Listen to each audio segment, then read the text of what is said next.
We'll wait a few minutes here as people jump on. Take your time getting your notes there. Sounds good.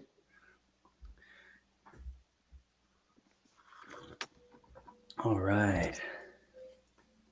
Got my chamomile tea. Nice. Don't fall asleep on me now. Yeah, I know. Jeez. You can't be boring then, Dan. That's your... Awesome. Yeah, make sure I can see my comments. There we go. Make sure my phone is off. Here we go. All right, brother.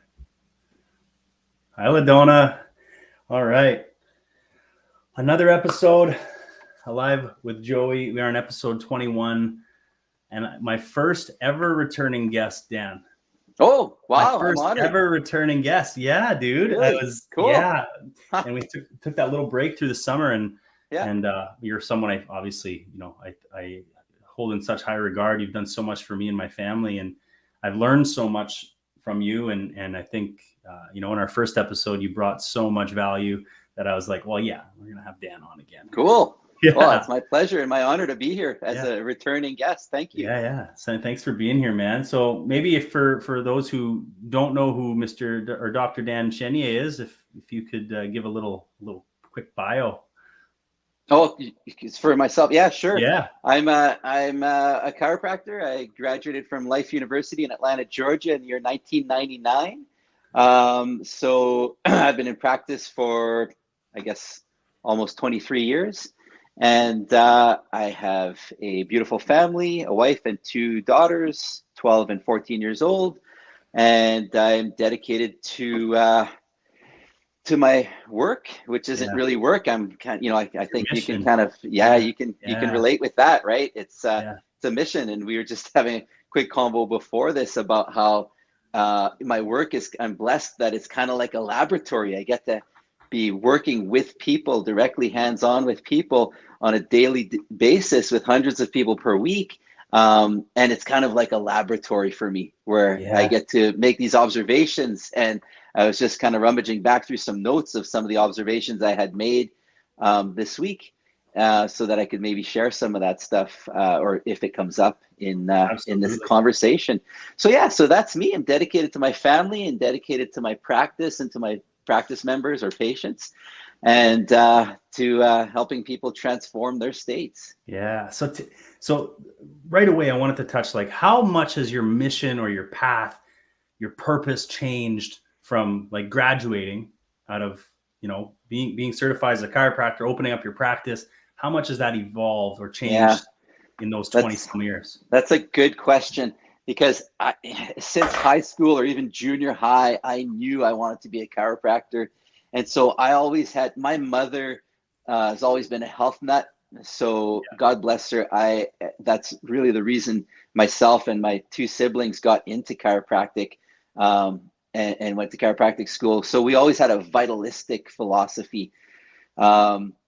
And going into chiropractic for me wasn't like a job or a profession. It was a means, a vehicle of being able to express and bring my gifts to the world in a vitalistic way. So it wasn't like there's every Tom, Dick, and Harry right now on podcasts and whatnot are talking about biohacking strategies and ways that you can be smarter, faster, stronger, and live longer, healthier, happier life. And that's cool. I do all that stuff. I love that stuff. I'm passionate about it. But there's something unique about the work that I do, which kind of began from day one that I was in chiropractic school. So back to your question, like, how did it evolve? Well, from day one, it's always been this above, down, inside out philosophy, as opposed to, for example, the medical model. Nothing against medicine, but it's just a different paradigm, and it's got different applications and different outcomes that it's seeking to produce. Is an outside in approach. Okay, so if something's wrong, let's do something to your body from outside in. Let's add something, whether it be some drugs or even nutritional supplements. It's an outside in approach. Okay, and I'm not saying I don't do any of that. I do lots of supplements, and I'm really careful with nutritional strategies and those types of things. And exercise strategies, again, just kind of umbrella biohacking, Sure. if you will, strategies, and even consciousness hacking strategies. I'm passionate about these things, but there's a unique difference from day one, from the time I was in chiropractic school, which I was blessed to go to the biggest chiropractic school in the world, Right. where they taught the vitalistic philosophy of above, down, inside out, where Mm. your wellness, your life force, your energy comes from above, down, Yeah. inside out, comes from inside out your body. And that's the fundamental that really sort of hasn't changed all along.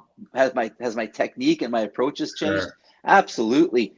They've evolved. I mean, if you're not growing, if you're not coasting, you're not growing. There's no coasting. There's only going downhill, right? So Mhm. you don't ever want to coast. So I've always done a ton of research and continuing education, and so one of my main mentors and teachers, Dr. Donnie Epstein, was who I've been sort of learning from, especially after graduating school and continuing education programs, in terms of evolving my application and strategies and philosophy. But again, the Sure. philosophy, the really sound, vitalistic chiropractic philosophy has remained pretty much the same from the beginning. It's refined, if you will. I've found a better vehicle to deliver the promise of Right. chiropractic. I think that's probably the best way that I can put it. And the vehicle being the technique and the approaches that I use with people.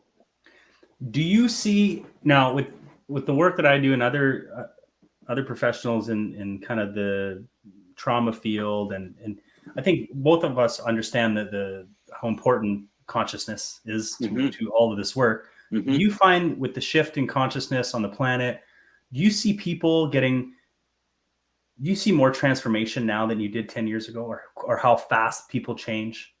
Like, have you seen a difference in that That's on a good your question. That's another really good question. So my short answer would be yes. But as I think and ponder about that, am I correct in saying yes? right? Or is it just that I'm observing things differently Sure. now, and Okay. Yeah. I'm watching things evolve and Mhm. transform so much more rapidly? Is it because of the way I am, my interaction with Right. people? Is it my observation, how I'm able to observe it and perceive it differently? Am I able to elicit the changes more rapidly in Right. people? Or is there A some kind common. of global Yeah. consciousness happening, Right. or all of the above? Right. I'm not sure. That's a Yeah. great question, though. Something to Yeah. ponder. Because I've just seen it, and again, I have to ask myself that question too: is am I just getting better? Am I just more in tune? Am I, and Yeah. all these factors? Because even when I started, man, I've been doing this. It'll be 5 years in April. It's not that long, but the change I've seen on how quick people can make these connections, Mm-hmm. or integrate these shadows, Yeah. or heal these traumas, or allow this to move, and like it's just quicker. I'm Yeah. finding. I agree. And you know what? It's a non-linear Yeah. relationship. Okay. And I had this conversation with a practice member. I refer to my patients as practice members. Some of them are patients because they're seeking, and we can go into this, they're seeking the traditional restorative care, which is more of an allopathic medical model where there's something wrong. You lost your sense of well-being, Sure. and something is making you uncomfortable in life. It's limiting you. And so the medical model or the allopathic approach would say, let's see if we can fix that and bring you back to the state you were in before the uncomfortableness happened. Whereas from my standpoint, from a reorganizational philosophical standpoint, we're looking at this area of uncomfortableness, pain, symptom, whatever it might be. We're looking at it as a area that's nudging you in a different direction. Ah, And so when the person finally comes to that realization and they're in the care, not to get rid of symptoms and no, doc, I don't want you to bring me back to where I was before the accident or before the trauma or before the uncomfortableness and the symptoms came up. I don't want to bring you back. There's no going back. I want to catapult my way to a yeah. whole other way of being and use this as leverage, use this as a catapult to reorganize. It's kind of like taking your computer, which is like an old, whatever, the old, this generation Pentium Right. 1, and Right. oh, there's a virus in it. It's not working properly. It's bogged down. Okay, so you get the computer expert to come in. Well, we'll just clean up the virus. We'll make it work Sure. like it Like was it was. before the virus took over. Well, you're still left with an old computer that's not Right. really going to play the apps properly, etc. So why not, okay, clean up the viruses, but why not upgrade the system to the latest generation so that it can play out the stress of the world, and so it can play the apps properly. It's kind of like on your phone where, you know, I'll be trying to make a call or doing something real quick, and it pops up, oh, time for an update. Do it now or do it later. I'm like, I don't want to do it now. I'm trying to make a call right now. I got 2 minutes. Right. So do it later. Do it later. Do it later. Do it later. Yeah. I mean, and then eventually what happens, right? Eventually, it's just not working right anymore. I gotta take 5 minutes and actually do the update, and then everything works properly again. Right. So that's kind of the way that we're working with the nervous system. But where I was going with that, I was talking to a practice member right before I said that. You were making a point about how it's happening faster. Yeah. And I said how it was a non-linear relationship. Right. Kid gets off the table. He's a 19-year-old kid, gets off the table. He's like, it's his second visit this afternoon. And he says, wow, that's incredible how like you can like barely touch me, and I'm experiencing these changes like physically in my body. And I said, yeah, that's it. It's, you know, the misconception in our culture is that the bigger something is, or the longer it's been there, the more invasive and hard the approach is going to have to be to heal it or to resolve it or to reorganize from it. And often it's the other way around. Sometimes the biggest challenges require the smallest input. So it's a non-linear relationship, and the smallest input at just the right time and just the right place, and magic happens. So that's that sort of non-linearness, that kind of like what you're describing, how like 5 years in, it's not this like linear trajectory where you're learning a little bit every day. It's like you're taking off 5 years in. You're like exponentially more competent than you were, more talented than you were on day one, right? So it's not this linear relationship. So things happening faster might have something to do with that. Yeah, this is exciting times. The other thing that's happening right now with things happening faster is there's a lot of instability in the world.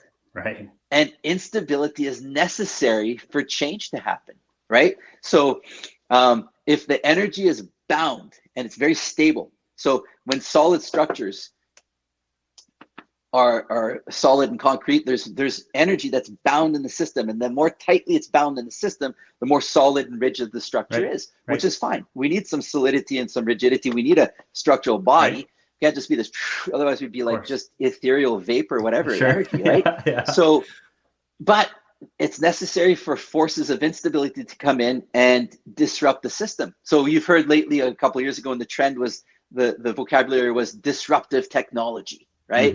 Where the technology would come in and disrupt the old models and make room for a new model. Well, what happens is if there's enough free available energy, if the system has access to enough free available energy, when there's a force of instability that comes in, it can reorganize. There's two things that might happen. If there's enough free available energy, it'll reorganize to a higher level of complexity. So you go from an amoeba, who's like a one cellular organism, not very complex at all, right? Doesn't require much intelligence to keep it alive, to all the way up the food chain to a human, which is much more complex and requires much more free available energy to keep it organized in its structure. And so when a force of instability comes in, it can be a physical force. People experience this all the time in slip and fall accidents or motor vehicle accidents. And they'll tell me if they've been under care, they'll usually come in and they'll say, yeah, I got T-boned in my car and the vehicle is total write-off.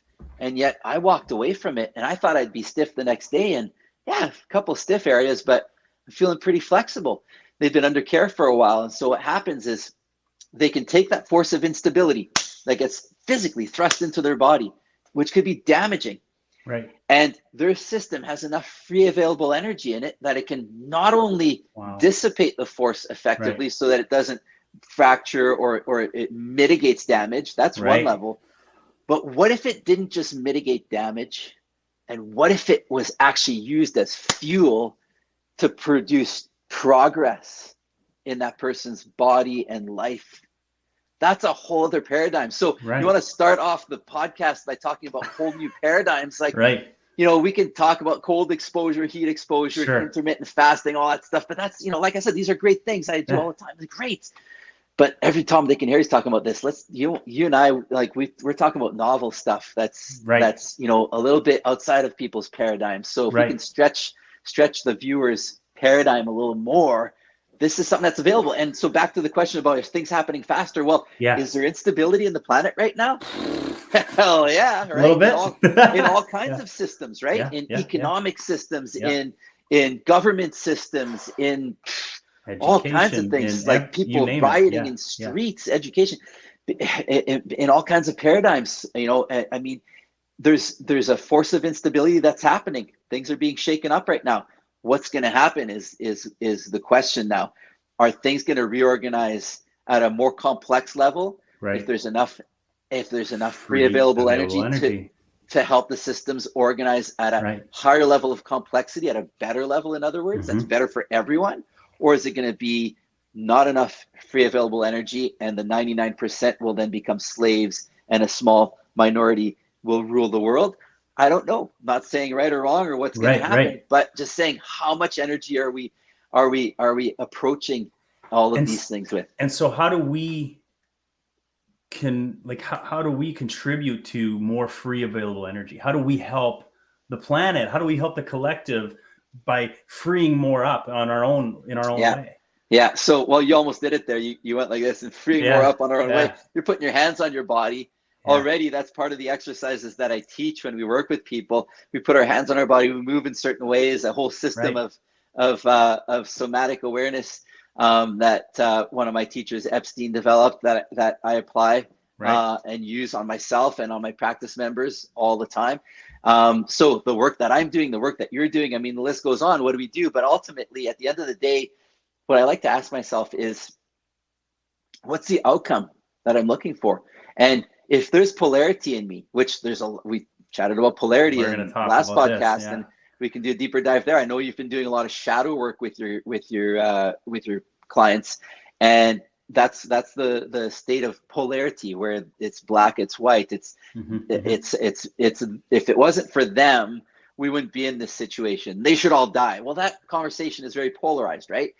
And so just you're asked back to your question, how do we fuel more of that free available energy in a positive way? Well, that conversation, if it stays there, if it wasn't for you and people like you and the government this and the protesters that, we wouldn't be in this situation. Well, guess what? I'm contributing to that discord and that disharmony just by pointing the finger and by not acknowledging that I have that shit inside of me as well. So by putting my hands on my body, acknowledging that I have different parts and different rhythms, some that are good, some that are not good, some that are filled with love, some that are filled with hatred, etc. By the contrasting polarities, whatever it is that you might be observing, put your hands on your body and declare what you're observing out there as part of me. Whew, all of a sudden it's liberating. That no longer has a charge, not only in my body and my life, but you're not fueling it out there as much anymore either. And that's a big part of it. You know what I see, you've seen people are constantly in conflict. It's like everything they post online, the haters are right there down their throats. It's like, okay, I get it. The haters are not nice, but there's polarity here, and your part, it takes two to tango, right? The old sounds cliche, but that's polarity, and that's the shadow work at work. That there's many different ways of approaching polarity. There's the polarity exercises in the work that I do. There's the shadow work that you've been doing by the late Debbie Ford. There's the Ho'oponopono practice, which is a Hawaiian practice. Again, you're not just saying, it's you guys, it's me. I'm sorry. Please forgive me. Thank you. And you're acknowledging that you're part of the problem. Not only you're part of the problem, you are the problem. Well, I am the problem. And this brings me to the New Age spirituality, and I'm a part of this. And right there, I'm a part of this because I need to own that right now. And the labels and a lot of us are not like, I came into this space, love and light, positive attitude, mindful of being positive all the time, and law of attraction, and all this staying here, and this fear of showing my full self, like without sitting with your shadow, we can't fully embrace our authenticity. We can't really be who we are. And there's fear there. Like and I feel it, and this last, like, I had some major events happen with my kids, and I'll share a little bit about that this week. But there's this fear in me, and it's like I have this part of me that I've kept on a leash for so long, Mm. you know, and there's this beauty with this part of me, Mm-hmm. but with the ego and my persona online that has grown, and you Yeah, know, this part of sure. me that have grown online. Oh, I'm the love and light guy, I'm the spiritual guy, I'm this Right. guy, I'm the Yeah. meditation guy, I'm this, I'm Yeah. that, I'm that. Well, I got to be this, my content Yeah. has to be this, Right. and I'm ignoring this huge part of me that, Right. So yeah, that's a fascinating point that you make, because we all have that, right?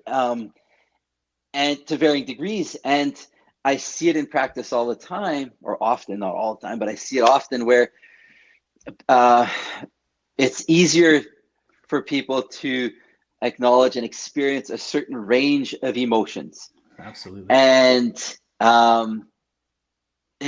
and they might deem them as good emotions and bad yep, emotions, yep, or good attributes, good characteristics, and bad ones, and negative ones, positive ones, etc. I don't see them as negative, positive emotions, negative, positive characteristics. They're just states of consciousness that need to be experienced and expressed. And to alienate them or ignore a whole range of those emotions, even though they might seem like negative ones, you're alienating a whole realm of energy, freeable yeah, energy yeah, that could be there to serve you in the world. So, for example, a person might go around blessing everyone, and maybe they're sick inside or they've cancer, whatever, and they go around blessing everyone, namasteing everyone, and um, oh, no, I never experienced anger. No, it's just not me. I would contend that the emotions and the states of consciousness that have been elusive or unacceptable to that person are the ones that will set them free. mm-hmm. Doesn't mean they need to go around punching everyone in the face. Obviously, Right, that's not socially acceptable and won't get them far. There'll be consequences. But experiencing the raw energy of anger temporarily, when you experience the energy of it, not the story of like, oh, I'm angry because so and so said this and so sure, did sure, that to me. sure, No. The raw energy of it, how it feels in your body and how you're breathing and moving as you're experiencing it. There's so much liberating energy behind that. So often people might be sick, and so they think that, I have a month or two left to live, so I'll go around blessing and loving everyone, and we can ignore all the other energetic patterns or emotions. And there's so much energy that's being left on the table when that's done, and it's creating a shadow. It's creating yeah, another shadow effect, right? So I encourage people to experience the ranges of emotions that have been elusive. So if they've been going around blessing and loving everyone, maybe get pissed off for a moment every once in a while and see what kind of energy comes up. Every single one of your circulating white blood cells, your immune cells, has receptor sites for every single neuropeptide. Okay, so those are the molecules of emotion, okay, the neuropeptides. So it's when you experience love, there's certain molecules that flood your system, and then they seek the keyhole, which right, is the receptor site, right, which is richly found mostly at the posterior horn, the back part of the spinal cord along the spine and the brain, but rich bed of it at the back of the spine. And so if you are narrowing your range of emotion, you're also narrowing your expression physiologically of what's available on a physiological level, immunologically mm, even. So it's a whole realm of neuroimmunology that's come from this, and so it's a studied concept, and so it's not just a concept; it's a studied field. So experiencing the entire range, not only will you change the way your relationships are working, but you'll change the way your physiology is working. People sometimes ask me, what's a quick, easy thing I can do to change my physiology or to improve the function of my immune system? Experience an emotion that you haven't experienced in a while, that's been elusive to you or unacceptable to you, especially the yes, unacceptable ones. So whether yes, you were raised a certain tradition or certain culture that says, no, we don't experience this emotion, we don't right, experience rage, we don't experience lust. Oh, what happens when you experience those emotions temporarily that you haven't? Or what if you're just an angry bastard going around telling everyone off all the time and you haven't experienced pure love, raw love mm, and compassion? Well, then that would be your go-to, and whoa, the richness that comes with that, physio, right, etc. Now, there's a Wow. challenge though, because physically, the vessel, your body, needs to be able to experience those ranges of emotion. Right. And the way it experiences ranges of emotions is through ranges of motion. So through natural ranges of motion. Where does that motion, where is it most important? Well, the extremities is important. The Sure. jaw and the tongue movement, those are important for Uh-huh. expression of Sure. emotions. The whole field of bioenergetics, they move their limbs and their jaw Right. Right. and their tongue sticking out and making all kinds of emoting, and they experience these huge ranges of emotion Right. that way, and they get this cathartic type of release. Well, what did I just say about this dorsal horn of the spinal Right. cord, Right. right? So there's intersegmental movement that happens between every segment of your spine. Every single time you take a breath, your sacrum moving all the way up through Right. your cranium, everything's moving. And so if there's any areas that have restricted range or subluxation, then there'll be a limited ability Sure. to experience those ranges of emotion. Wow. Physiologically limited range. So you can force that to happen with certain practices by contorting yourself in certain ways, Sure. but it's not organic. Right. And Right. Right. I Right. fear, and what I see happen often in people when they do that, when it's forced, I call it they burn up on re-entry. So in Okay. other words, the system is not flexible enough to be able to handle that raw energy. So it's not So, pleasant. It's not a so pleasant experience for them. Yeah, go ahead. tell me about this, because I've been seeing you. How long have we known each other? Oh, at Since least 15-ish years, about 20 15 maybe, years. I've been 20 seeing you years. for so long. And both my children were adjusted. I think Max was adjusted the day after he was born. Yeah, Callie a couple days, because she newborn. had a little bit more trauma there around Uh-huh. her birth, but they were there instantly. And we seen you for a while. But what I noticed with seeing you is, and most people, they see chiropractic, it's structural adjustments, Right, right? And right. that's what we see. And Yeah. when I first seen you, I was like, what's this guy doing? Like, I'm on the table, you're going around, I can feel your energy, and you're kind of almost dancing around the table. And I was like, what is going on here? And I had just kind of started meditating again when I first saw you, or first ever, just really getting into my energy and my chi and that. And I remember just you just touching me, like kind of just lightly touching me in certain spots. And I'm like, Yeah. what is going on? And I get my breathing right, and I just feel this Yes. wave going through my spine, like this Kundalini experience, Yes. Yes. right? And I'm like, So what? that Who wave is comes this through. wizard? Yes. So can you tell me, like, why? And I'm sure you do structural adjustments when Sure. they're necessary, but very rarely do I see you do that. Can you tell Right. me the difference? So what you were just describing, which you described it better than I could, by the way. So thank you for that. You just described, as I hold light contacts, very, very light force applications with the tip of my fingers, mostly at the top and bottom of the Yeah. spine, where the Right. spinal cord is Yes. attached strongly to the structure. It elicits a wave. So you described two waves, which is exactly what happens. There's a wave of breath that comes through. It creates an Right. undulation, a large undulation of the spine. It helps to dissipate tension Yeah. and create movement where there was none before. That's the respiratory wave, that is what we call that. And then there's a secondary wave called a somatopsychic wave, I can which feel is, it as you're talking right now. Like, yeah, I cool. remember just, yeah, it's so Yeah, yeah. wild. Yeah. Like a conditioned response Yeah, happening. absolutely. So the second wave is a what they call a somatopsychic wave. So somato pertains to the body, psychic to the mind. Right. You see a lot of people doing meditation, or you're doing psychosomatic influence, right? The mind, what you're focusing your attention on, is influencing the physiology in the body. So we're taking it from the other end, which is awesome. We're taking it from the other way around. Somatopsychic effect, we're influencing the body, it's influencing your perception of the world. So the somatopsychic wave comes through, and it's a smaller, more refined type of wave, and it Right. creates some rocking movement between the Right. segments in a very refined way. If you can picture it this way, you have a stagnant river with garbage on the riverbank, some old containers and cigarette butts, and it's just dirty. Yeah. And then a wave comes through that river, Yeah. and it washes Clears away it the all away. debris. So it washes, same thing. And when that wave comes through, it destabilizes the system. Okay, especially the somatopsychic wave.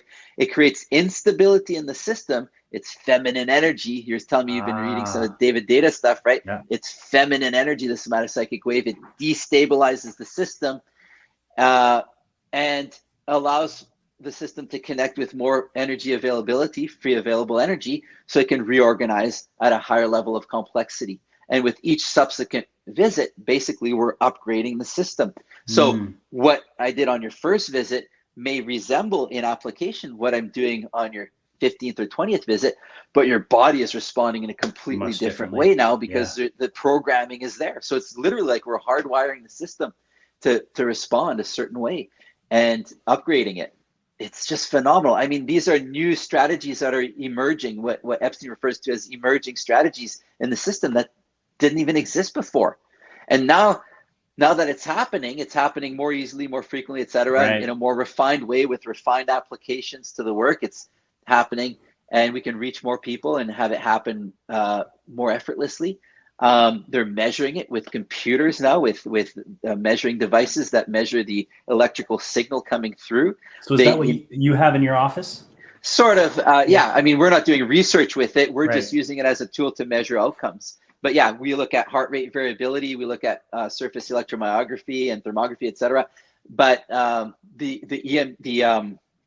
EMG that they're using for the research shows a specific electrical signal which resembles a sound wave in its mathematics. And initially, when they looked at the math, they thought, oh, there's no coherence, there's no rhyme or reason to it. And then they looked a little deeper and they applied some higher tech math way beyond me. I guess they call it nonlinear mathematics. And some of the engineering departments in University of California and different universities around the world are studying this work and applying it to their nonlinear mathematics models. And they're seeing patterns emerge that are very organized, very refined, very predictable, and reproducible.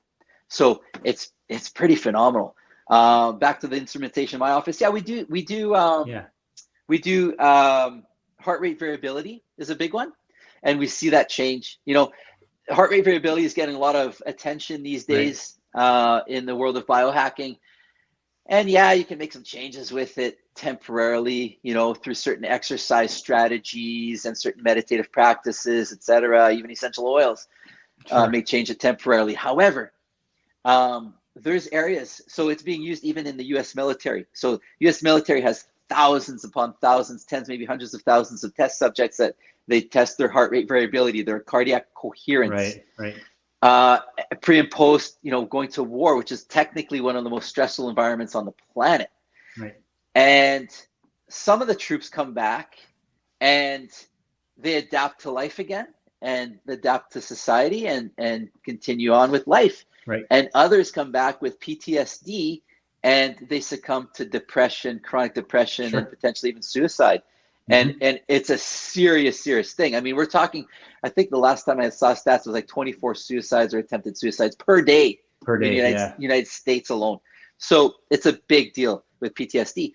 So now, so they can consistently and reliably predict based on HRV scores, which ones will potentially succumb to that and which ones will adapt again. So it's basically a measure of your ability to adapt to your life, to your environment, your adaptivity. And so what do you think, adaptability. what plays a role in that? I mean, there's probably many different things here, but why would someone soldier, why one person, why not another? I'm not sure, but I know that we can change it with the work that we're doing. So as we work with people, we see their HRV change, we see their sympathetic and parasympathetic balance, which is the balance between your fight or flight response in life and your rest and digest part of your nerve system. That balance starts to become more harmonious again. When a person's constantly in a hypervigilant state of sympathetic tone, what happens is they're always waiting for the next shoe to drop. So ancestrally, we're always waiting. Where's the saber-toothed tiger as they come up behind me? And the body's reacting. You can't be in a state of defense and in a state of growth and love and progress simultaneously. It's very difficult to be anyway. So it's hindering people's progress. So we take people, and I see most of the tests that I do are in a really hypersympathetic state, or to varying degrees. But most of the time, it's a hypersympathetic tone in the system.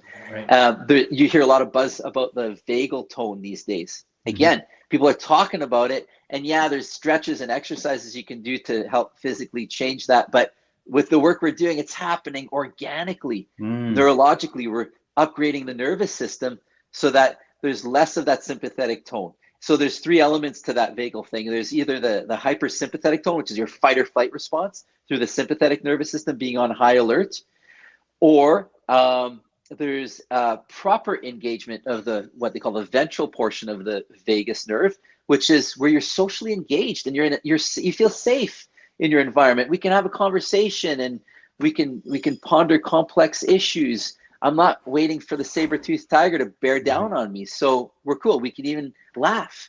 So those are all parts of the ventral portion of the vagus nerve, which we want to have engaged most of the time, unless there's actually a life threat happening, danger. Right? Yeah. Then you don't want to be joking around.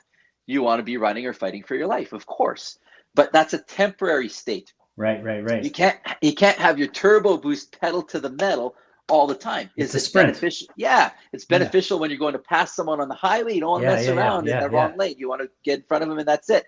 But you can't keep it there all the time. It wears out the system. It challenges the immune system, etc. Other things start to fade. Then there's the third element, which is the freeze responses, commonly referred to as, and so that's the dorsal portion of the vagus nerve. When it lights up, the frontal disengages, and even the sympathetic disengages. And so now you're left with a freeze pattern, which the example I give is when the lion, who's a predator, bites into the baby antelope and sinks its teeth into it. And the baby antelope knows it can't fight its way out of this. It's a few seconds before the lion shakes its head and snaps its neck of the antelope. So last ditch attempt is an automatic engagement of the dorsal horn of the vagus nerve. It goes completely limp, head forward, everything's just hanging there. So it's like a dead animal. Right. It's in a freeze mode and it's unconscious. It can't even move if it wanted to. It's in freeze mode. The predator does not eat dead meat. It's looking for a live meal. It's not a scavenger. The lion is not a scavenger per se by nature, when it doesn't have to be. And so it may sense, oh, what's this dead meat in my mouth? Spits it out, goes on with life, and then the baby antelope gets up and takes off. Technically can take off again. And back to the ventral, to the ventral vagus tone in a perfect world, right? So in humans, often people are stuck in that freeze mode. Sometimes it's back this way in extension, and I'll see a change in the curvature in their spine, which is really backwards. Or other times they'll be really forward and just defeated. Right. And so those are just some of the interesting elements of the fight or flight or freeze mode, and how it applies to my work is that, like I said, it's a very organic thing where, there's exercises we can do, and maybe we'll do this on another program where we can take people through some exercises. But I think we should. Yeah, that'd be cool. Why not? So if anybody going through that fight or flight anxiety, or even that freeze response, what would you do? What would you tell someone who's going through that? Maybe they're at work. Like, what are your go-to?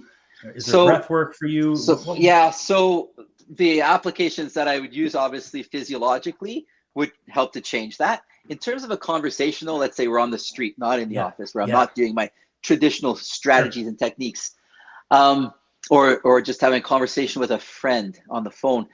So what we touched on before, they're in a state of despair, or in a state of fight or flight. Often they're not even recognizing that they're there. And so everyone they've spoken to prior to you has said, come on, pull your socks up, put your chin up high, shoulders back, and just buck up, little trooper. Everything's going to be all right. Which is the last thing they need to hear. They haven't even acknowledged yet that this frickin' sucks. So just even acknowledging, like, Joey, that really frickin' sucks what you're going through right now, doesn't it? Fuck, I can't believe how much that must suck. Do you think it's ever gonna end? Probably feels like it's never gonna end, doesn't it? Yeah, it does feel like it's never gonna end. It does freaking suck. And then for just a moment, their breathing changes and their movement and their posture changes when they acknowledge that. Right. And they may be one notch closer to resolving whatever's going on, but they're not there yet. But they're at least making progress by acknowledging what's really going on. So ignoring it just adds more fuel. It just perpetuates it, right? What you resist persists. So to answer your question, that's probably the sort of quickest and easiest way to start changing that person's state when they're really deep in that state, in that dark place. Geez, what if this never ends? I've seen people that went through what you've been through, and wow, that really sucks. Maybe it gets worse. Maybe it's worse when you're dead even. Whew. And so ultimately they'll go in from that state of suffering. Nothing works. This is never going to end, because that's the conversation on the inside. Okay, in what we call stage 1 in SRI. Then they move to the second stage. Like, what do you mean it's never going to get worse even when I'm dead? No, hell no. This is bullshit. And so then that anger comes up, and that polarity comes up a little bit, right? Yeah. So they're moving through the next stage, and then then back to stage 3, stage 4, and moving forward through the stages. So there's elements of that I like to kind of have that conversation, because with each exercise or application, there's also a level of conversation that can be had. I like that. And if we can meet people at that level, then the transformation can begin more effortlessly, as opposed to trying to circumvent that. And we talked about this before, trying to be all, oh, everything will be fine, namaste, bless you, and you just got to go around loving everyone, blessing everyone, when things kind of are not that good right now. Yeah. And it's not organic, it's not a natural, it's not what's speaking up in here. So yeah, being authentic, you're the first to talk about, speaking your truth and being authentic, and that's part of it. God, yeah, like going back to that polarity and that authenticity, it's hard. Like what do you tell people about, like, what my friend I met today for lunch, he's written 3 books now on this basic exact thing, really focusing on the shadow and understanding, like, he said this, he goes, you can't expect to tell someone to stare at the sun and ignore the shadow behind them. Yeah. Like they're hand in hand. Sure. They're both there. They're both part of this experience. And I was like, shit, that's so beautiful. Like, that's a nice way to put it. Yeah. And it's not all bad things in the shadow. It might be things you've haven't seen in yourself. The only thing that's bad about the shadow is keeping it in the shadow. Right. And ignoring it. Then it sucks. Then it sucks. But actually observing it, shedding light on it, casting light on it, and acknowledging it, it's actually really liberating. So even in some of those lower stages of despair that I was describing, they're still very, very rich if you can experience them. If you can discover stuff about your shadow, stuff about yourself in that realm, is very rich. But again, like a lot of the practices, New Age practices, have sort of skirted the shadow. And skirted those more uncomfortable stages and conversations for the awakened state. I'm just going to experience the oneness of life and the one love. And that's cool. But as I think it's Tony Robbins, he says, but if you stay in that state for too long, that's when people come and take your furniture. In other words, nothing's really happening. So it's necessary to have a little more of that transform energy, the energy to actually take action and make things happen. But it can be fueled from that awakened state, which is cool. Then you have beautiful action that takes place. Sometimes action is fueled from a state of despair, where there's bad things that are happening, and you need a revolution. Well, then that revolution is a transform action, where there is no transform action when you're just in despair. Nothing's ever going to work. But you can take that nothing's ever going to work energy, acknowledge it, and have it fuel transform energy and create a revolution if it's necessary. So there's different ways of integrating these different seasons of life. So again, a lot of the terminology I'm using is from one of my teachers, Dr. Epstein, and Donnie Epstein, and he talks about the 4 different seasons in life. There's the season of discover, where it feels like nothing's ever going to end. Feels like a state of despair, like nothing works. And then moving forward through that season, there's a season of transform, which is where there are no problems. There are only solutions. You come to me with a problem, I don't want to hear a problem. I want to hear solutions. I'll talk to you about solutions. You want to criticize what's happening in what I'm doing. I welcome that. I welcome the haters, because they will strengthen my sense of resolve. Bring it on. That's the transform energy. And the season of awaken, that oneness, that web of life, the one love, that we're all connected.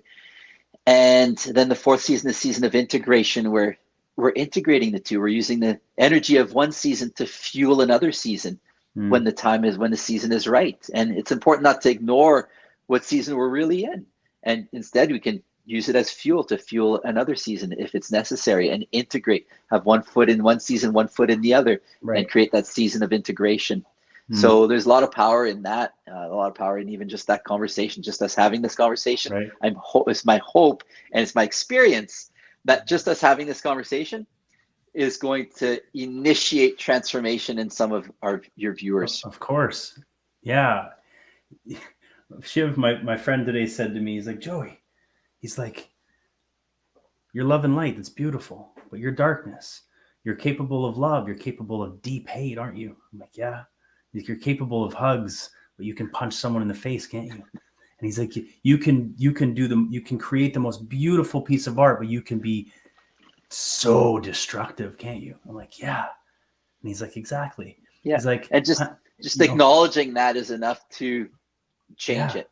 And he said to me, he goes, we all have all these pieces of dark, really deep darkness within us. And a lot of us will never, show anybody that, but we should be aware of it. Exactly. You don't need to go around punching people in the face. Exactly. We should just be aware of that. Be aware, acknowledge it. Like, again, another concept of one of my teachers is the triple A. Be aware of it, first of all, is the first A. Acknowledge it. Give it some voice. Yeah, there's parts of me that are hateful. Sometimes, even if just make it more palatable, just say, sometimes there's some small parts of me that are a hateful bastard. Yeah. That want to punch someone in the face. Right. And then accepting it. So in other words, not trying to change it and not be that, just accepting.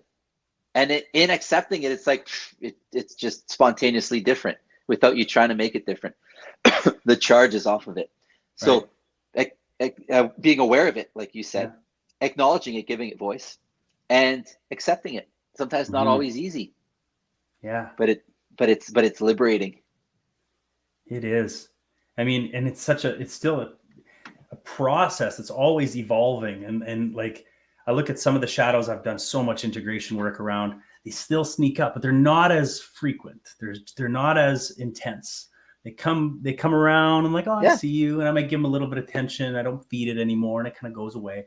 And then new ones surface, So how do you deal with yours? Like, you still have your shadows. Certainly. Yeah. So the work that I practice, I mean, I'm blessed, like I said, to be in an environment where I'm working with people day in and day out. And I recognize that I see these patterns in people and I can recognize them in myself. So not only in working with people, not only in working on them, but even in interacting in the world, just driving somewhere, road rage, whatever it might be. And recognizing, wow, that person pissed me off so much. What is it about that person that resonates in me that pissed me off so much? Because their behavior wouldn't piss me off so much if there wasn't a little bit of that in me. So that's the shadow. That's just that simple. Sure. But that's the shadow. If you can just have the maturity and the wherewithal to just be able to acknowledge that, even just sometimes, and go, wow, okay, this pattern keeps showing up.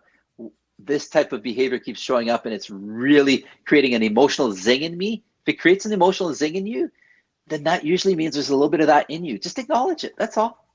There's no real big work to do around it. Just because you got that zing doesn't mean you got to go sit in meditation and go, where did it come from? Exactly. Right. I have attended a shadow work workshop where it was like a couple of arduous days of just diving into it, shadow and smearing it all over yourself. Right. Like you're bathing in shit and rubbing that shit all over you for 2 full days. It's like, it's like, does it need to be this arduous and long? Maybe. I don't think so. Yeah. It can be a lot simpler than that. Well, so I think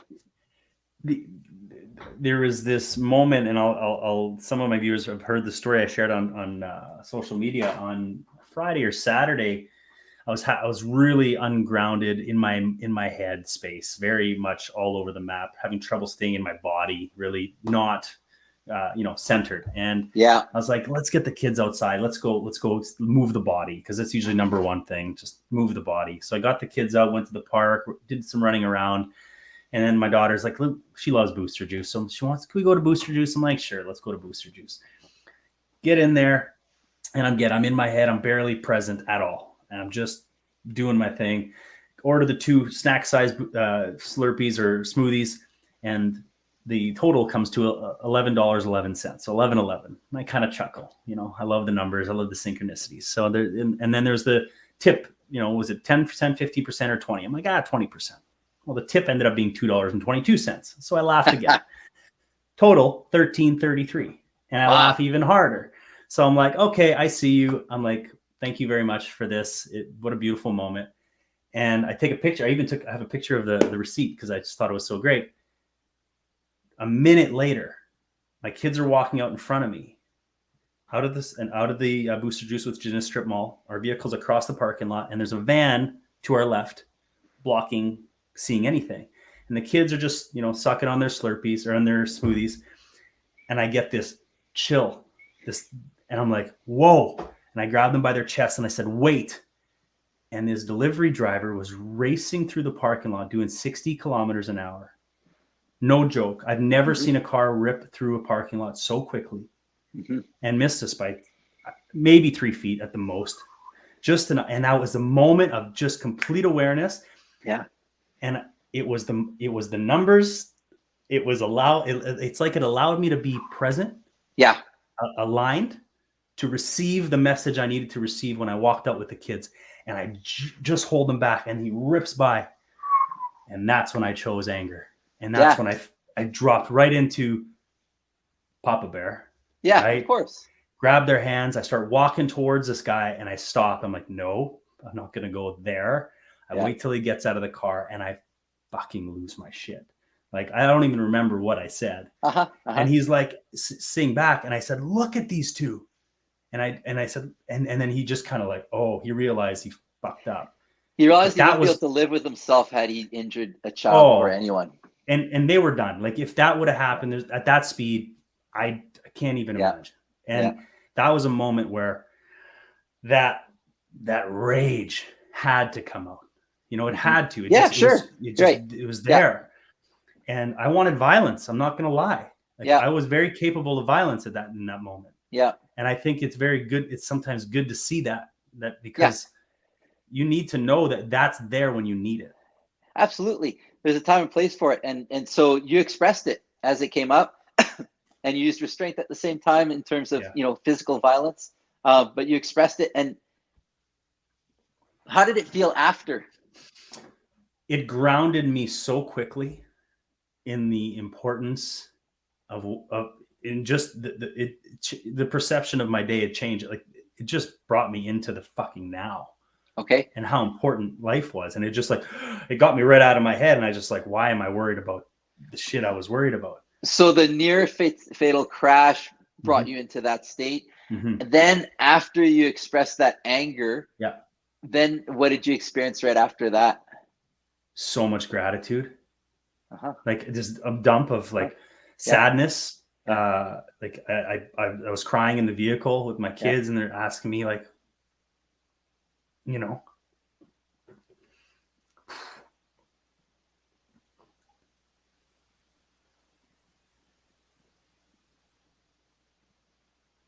so it was really raw. I've had nightmares since. Yeah, it was just, you know, I'm worrying about all this other shit, and that so quickly things could have just changed. Yeah. So it put you in a very raw state like you are now. Okay, so I want to acknowledge you for experiencing that rawness right now. Okay, and I want to acknowledge you for experiencing and expressing that rawness at the moment, in the moment.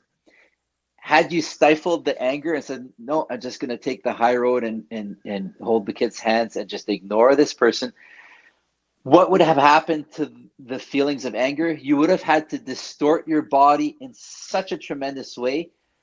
Subluxations, areas in your spine would have had to have locked up in order to not experience that anger. Probably your fifth cervical and shoulder injuries would have come up down the road or even immediately. Wow. I see people with frozen shoulder. They can't move their shoulder. There's some point in time where they wanted to freaking swing or at least yell at someone and they didn't. And then boom. I don't know. They tell me I just need to stretch the shit out of my shoulder. They say it's frozen shoulder. Basically, it just means I can't move it. Means you can't move your shoulder real good because there's some point in time where you didn't express a full range of emotions and you didn't allow those emotions to move you into action. the way that you were moved into action at the moment, in that time, the way you were moved into action or emotion in the car afterwards when you cried and were vulnerable and raw in front of your kids, and right now vulnerable and raw in front of me and your audience. I want to acknowledge you for that.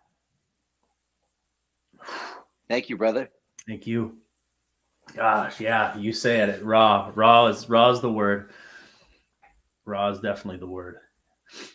Beautiful. And they kept asking, and the kids were kind of oblivious to how serious the incident could have been, and which was great because they weren't, they didn't seem too shaken by it. It's a natural phenomena in mammals that, especially the younger they are, they can't fight off Papa Bear or the lion or the snake. Okay, so they rely 100% on you, Papa Bear and Mama Bear, for their protection. Right. So for them, it's like, whatever. Yeah. Car goes by. Some jerk was about to fight my dad, but my dad's got this. I don't have anything to do with this. Dad's got it.